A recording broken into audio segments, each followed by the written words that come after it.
appropriate time. But he will do the right thing. I know that. I know him very well. He will do the right thing. Yes? There is a growing fear of a confrontation between Israel and Turkey. How are you going to ease this tension given the fact that President Erdogan calls Mr. Netanyahu Hitler and compares Israel to the Nazis? Well, I know President Erdogan very well. And as you all know, he's a very good friend of mine. And I believe that, and I do respect him, and Bibi respects him. And they're not going to have a problem. They're not going to have a problem. I know him very well. And you've seen me do things with President Erdogan and Turkey that nobody else could have done. We're not going to have a problem. He's done a fantastic job. I'm with him all the way. I'm with Bibi all the way. Nothing's going to happen. Yes. Mr. President, are you concerned that Israel is not moving quickly enough to phase 2 of the peace plan? Well, I'm not concerned about anything that Israel's doing. I'm concerned about what other people are doing or maybe aren't doing. But I'm not concerned. They've lived up to the plan. They're strong. They're solid. And sometimes they don't understand when somebody violates something that you want to give them a second chance. Well, we'll give them a couple of second chances. But no, Israel's lived up to the plan 100%. Don't forget, we made the plan possible by taking out Iran.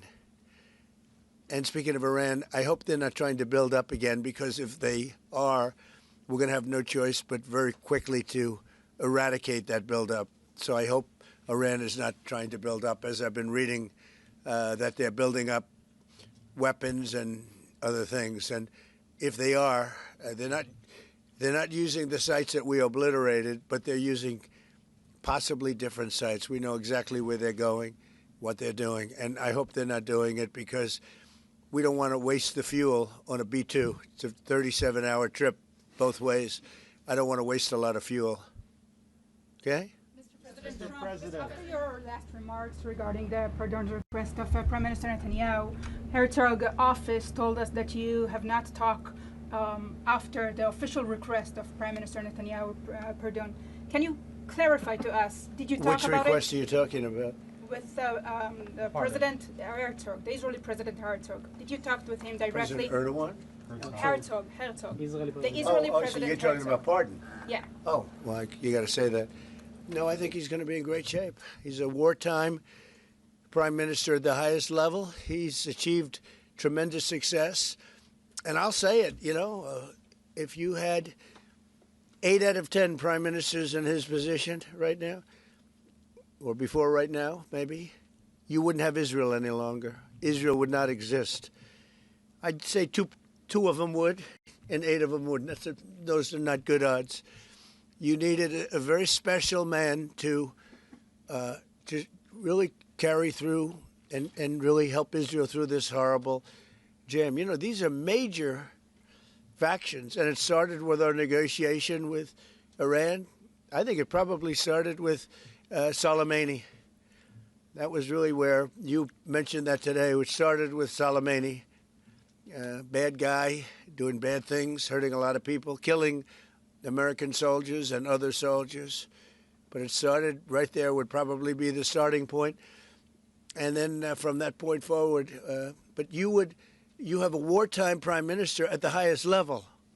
There could be other wartime prime ministers, but they'd lose. He won. And I think the people of Israel appreciate it. I think a lot of the people in the world appreciate it, actually. And because of that victory, we were able to get peace in the Middle East.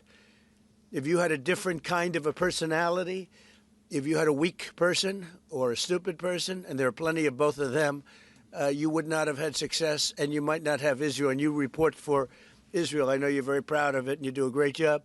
You might not have a job because there might not be an Israel right now if you had a different prime minister. That's a big statement, but to me it's a very simple statement to make. I'm looking at Pete Hegseth, and he's sort of nodding. If they don't have a strong prime minister, Pete, you might not have Israel today. I think he'll go down in the record books. And, I was a big help. I'll be honest with you, big help. Somebody said in the room, if you don't have Trump,